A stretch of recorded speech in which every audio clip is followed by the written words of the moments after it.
Hello, Billy Reeves here. Welcome to the Kscope podcast 159. It's the height of summer. We'll hear Daniel Tompkins of Tesseract speak and sing a little bit later on. We'll hear new music from Envy of None, new music from GLEB KOLYADIN of IAMTHEMORNING, and we'll also hear our friend Bruce SOORD speak and sing The Pineapple Thief, the first of a series of deluxe book sets cataloguing their métier. How did we find our way? This from that private paradise.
Was a badly written script.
Private Paradise, The Pineapple Thief, from the new book set How Did We Find Our Way, 1999 to 2006. Of course, from the album Abducting the Unicorn, as it was originally called, renamed Abducted at Birth. It was called Abducting the Unicorn because the Pineapple Thief were originally called Vulgar Unicorn. Vulgar Unicorn, brilliant. I popped down to see Bruce Soord in the flesh for the first time in a few years in his brand new studio at the bottom of his garden, where he's just received his copy of How Did We Find Our Way? Unboxing, let's begin then. Unboxing. When you unbox something on the TikToks, you're creating the desire, but is it super cheesy? Is that what you're saying? Well, it's just, when they say, look, Bruce, can you do an unboxing? It's like, oh no, not another unboxing. How can I make this unboxing really special, what angle? But you can't. I just unboxed it. You can open the box and there's not a Pineapple Thief book set in there. And then talk about that. Yeah, there's a James Last. Or a packet of Jaffa Cakes. Just eat that. There's a couple of ideas for you. What is it like? I mean, we've discussed this before. First and foremost, do you think the main consumer of this will be someone of How Did We Find Our Way? Would be someone that's catching up with the Pineapple Thief's music, or is it for the hardcore fans as well? I think it's probably a bit of both. I think there's a lot of hardcore immersive audio people that will buy it just because it's got everything in Atmos and 5.1. 8 hours, which would barely fit on the Blu-ray. It's got to be the biggest Blu-ray ever. In terms of bit size. In terms of how much we crammed on it. Right. But I also think that people that probably discovered us 2016 onwards, the Gavin Harrison era, this would be something that they're like, this was a period that defined us, really. Yeah, no, very much so. And what is it like going back? Is it like reading an old diary, like a teenager reading their diary, going back to this old material? Psychologically, it was a very strange experience. Could you separate yourself from it if you were doing a lot of the knob twiddling on it? No, well, it was just really, really weird because you're taking, as soon as you open these, well, for a start, it was all done in technology that was back in the first album, 1999. So we're talking Windows 98, and with technology just. It doesn't compute now. You don't just open it and it goes bing, there it is. So I had to rebuild a machine that was like the one I had in 1999 with all the software on it that I could, because I didn't have the foresight to print all the songs. Well, you wouldn't, would you? No, well, I didn't think I'd ever be doing this kind of thing when it started. I did have thankfully, I did back everything up, so I had all the songs. Wow. I know. On how? These like old drive CDs. Oh, right. Wow. CDRs. That hadn't disintegrated. Well, I got them all out, and they were yellow, and I put them in, and I was just fingers crossed. Yeah, because they do degrade. Yeah, they do. Yeah, but luckily they all read, and so. Fudge. It was a massive job to get the sessions up, and then when I got the sessions up, it was like,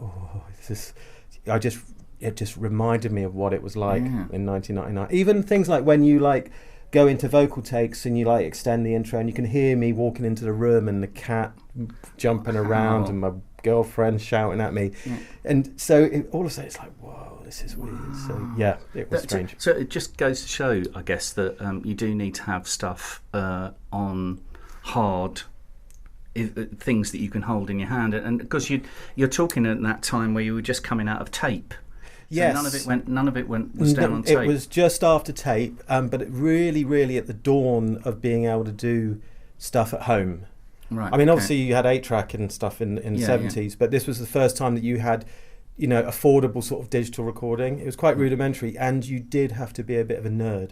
Really, you had to know yourself, get your way around computers and all that, and you still had to have hardware samplers and small little desks and things like that. So it was still technically quite challenging. Does that make you more creative, do you think?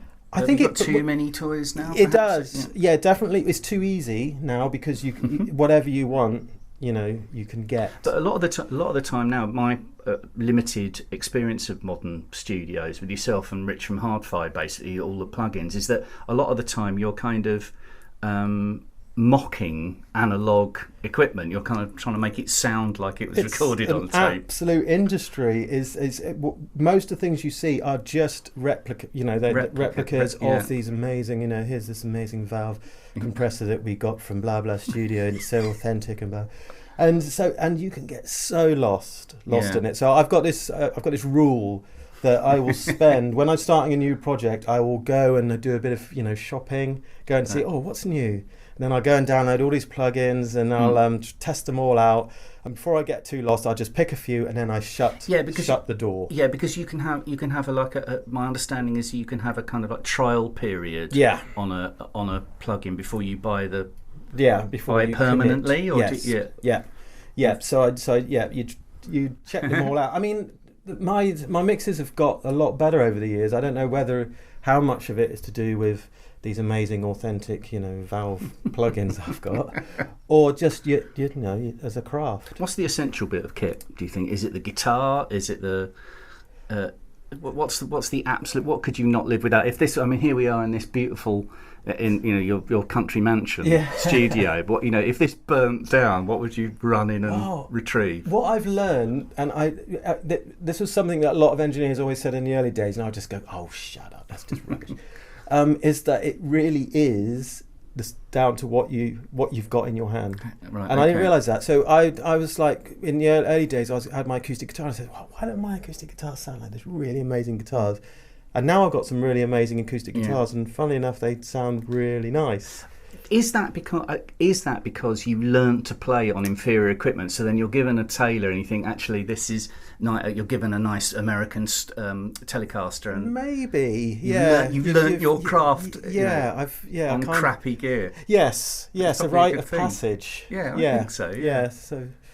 So that would be it. It was just you stick a mic in front of a really nice thing, and magically it sounds all right. Playing this sort of this kind of music, this genre of music, this style of music, how have you over the years not injured yourself? Because I mean, it's extraordinary. It's not visceral. It involves a lot of technique. It involves a lot of twiddling your fingers. Gavin Harrison's 150,000 drums. How do you not injure yourself? Well, I mean, obviously you're all Adonises, but beyond that. Yes. Well, I mean, I'm lucky. I think with the Pineapple Thief, we were never that kind of 100 miles an hour kind of band. A lot of notes, though. Yes.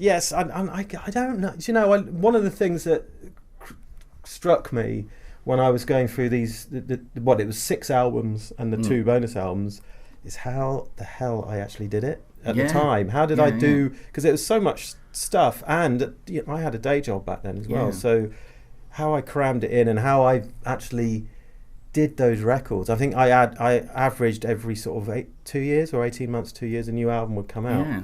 So I just never stopped. I don't know why. You kept yourself alive. Yeah. It's amazing that you've not had an injury.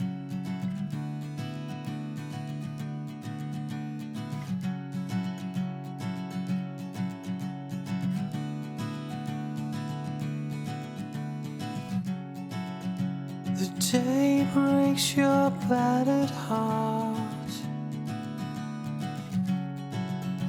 The sun rips your world apart.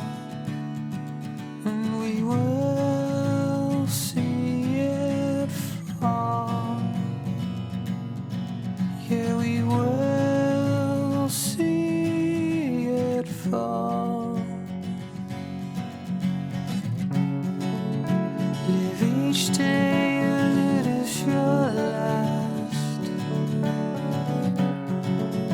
A life lost in a photograph.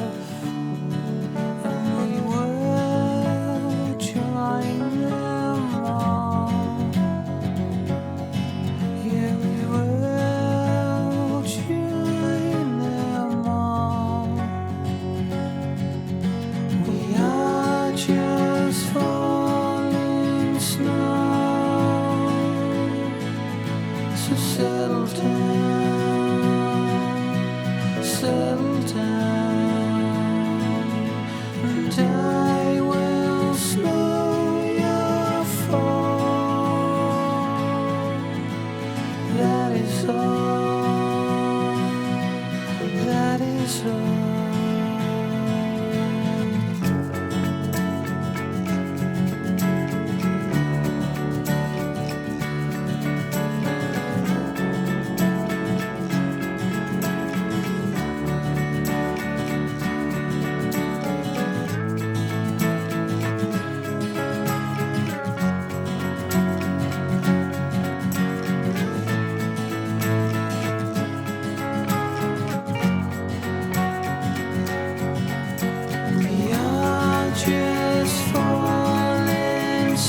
down, just settle down, and I will slow your fall.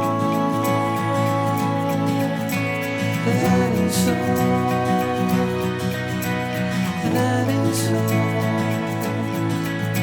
We are both falling slow, so settle down, just settle down, and turn amongst them all. The little man stands tall.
It's the first of a series of deluxe book sets cataloguing the Pineapple Thief's output. It's entitled How Did We Find Our Way 1999 to 2006. That song is called Snowdrops, originally from A Little Man. My thanks to Bruce Soord for his time and for the tea. There's some more Bruce Soord interview action coming up later in the year.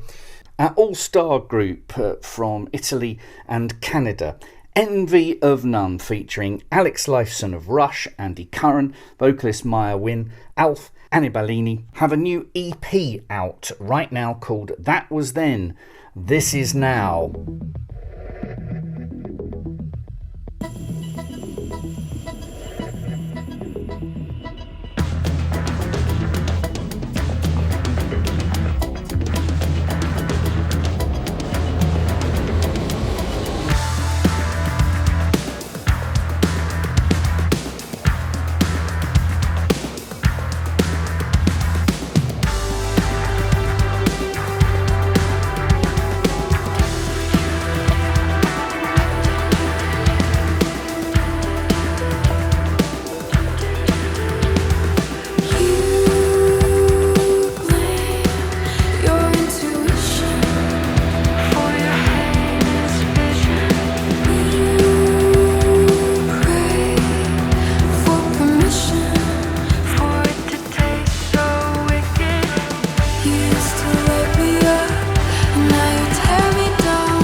Envy of None from the EP That Was Then, This Is Now.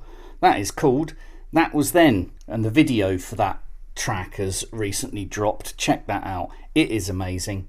The EP then out now on Kscope. There was a picture disc version of that for Record Store Day. Not sure there's any left, but might be worth checking with your local dealer.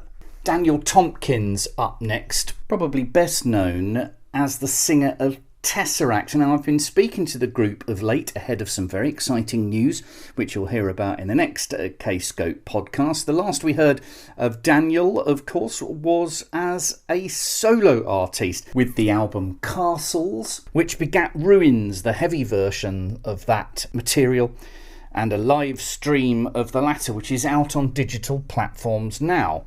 Now, I've been doing some lecturing on music and PR at the BIM Institute recently, and I also released a solo album, Nostalgia of the Future, which I've learnt a lot from my Kscope chums on how to do both those things. So with the university lecturing in mind, I used Tesseract as an example of a group that have gradually moved forward by doing other things, by having a side hustle whilst they got their original material together. So I've asked all of Tesseract about that, advice for young musicians. Here's what Dan had to say. Yes, I think you do have to side hustle to begin with. You've got to find an avenue within music which is going to help you bring in some pocket money. I would say it helps to get into it sooner rather than later, especially before you have those big financial commitments as an adult, which I got completely wrong, and I did it the opposite way. But that's helpful.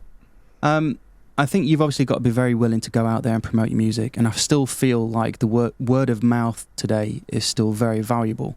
So I think being out there on the road and touring and making friends and being personable, with being very open and creating and cultivating a following is still incredibly important, because I think people fall into the illusion that it's all about TikTok and social media and getting recognised, and it really isn't. I mean, don't get me wrong, there are examples of artists that have broken through and garnered a big following from social media, but it is few and far between. There are not many artists that manage to get successful and get very lucky with social media.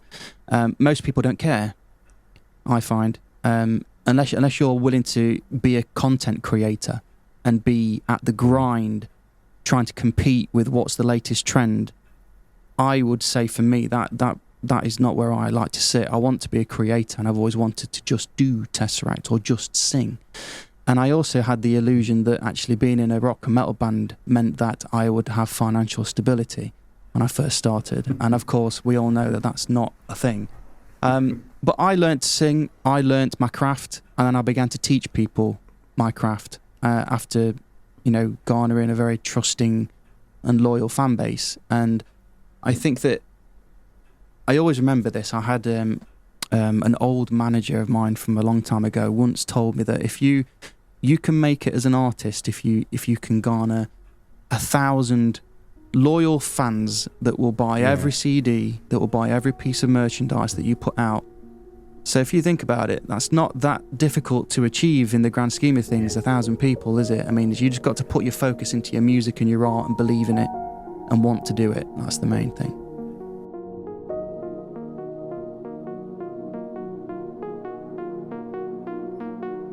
Castles don't survive. The king scented hearts. With your hand in mine, we conquered it all.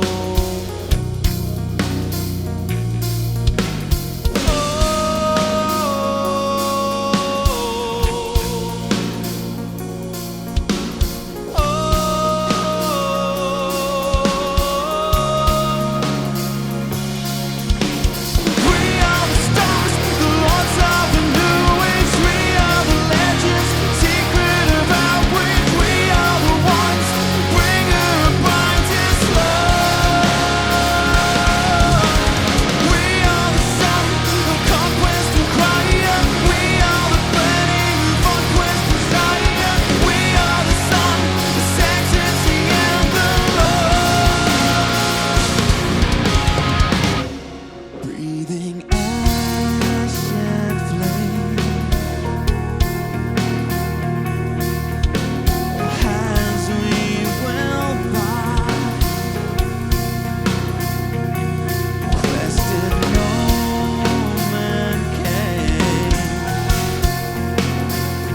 Ruins, the live experience, Daniel Tompkins, that's the title track, which is now available to hear via your favourite digital platform. Now, talking of live, myself and a Kscope deputation thoroughly enjoyed GODSTICKS on the London leg of their tour in support of their new album. This is what a winner looks like, up there in Camden Town at the glamorous Camden Assembly. So a chance to catch up with the boys afterwards to talk about the material they chose. There was a lot of old stuff, some stuff from the new album.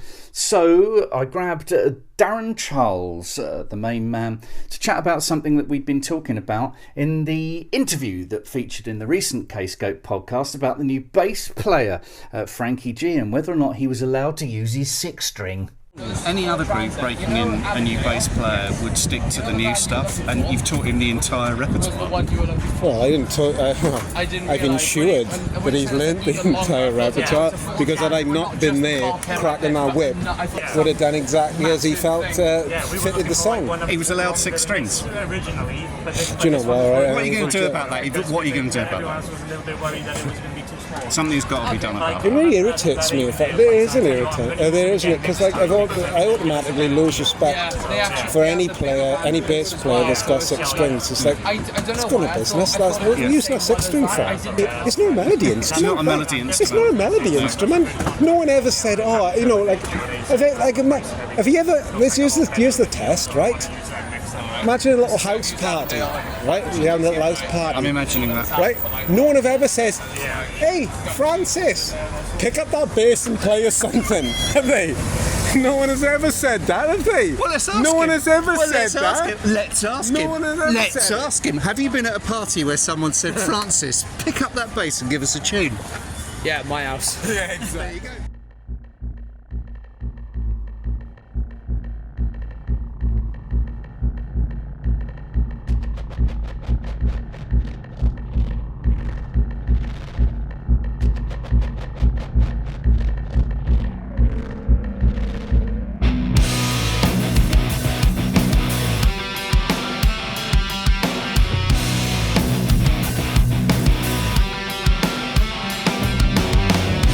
Well, I guess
If I Don't Take It All, the opening track of GODSTICKS' new album.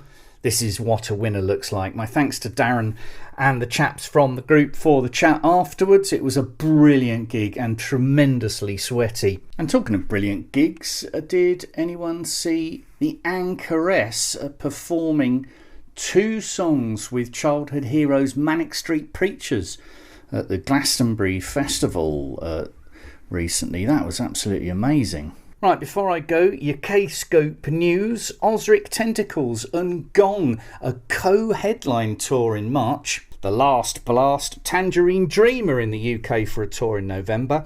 Empire, our new bugs, are out rocking through the UK in the next few weeks in July with The Damn Truth and festivals as well. The Anchoress has just finished a large UK tour, and Catherine Ann Davis will be taking the Anchoress show out again in September. And our friend GLEB Kolyadin, probably best known as the virtuoso pianist in I Am the Morning, has a new solo album coming out on the 21st of July featuring some chums including Gavin Harrison on the drums. It's called The Outland, and as the artwork suggests, is a hermit set free. I've been fortunate enough to hear this LP, and the opening track, Voyager, is 10 minutes, which is going to blow your mind. It's every piece of BBC incidental music and children's TV themes melded into one. It's absolutely amazing, and we'll be hearing all about Gleb's move to the UK and his new album in the next Kscope podcast, all being well. GLEB Kolyadin, Mercurial. Keep supporting the Kscope podcast, please. Share, like, wherever you find it, and tell your friends. Cheers, ta-ta.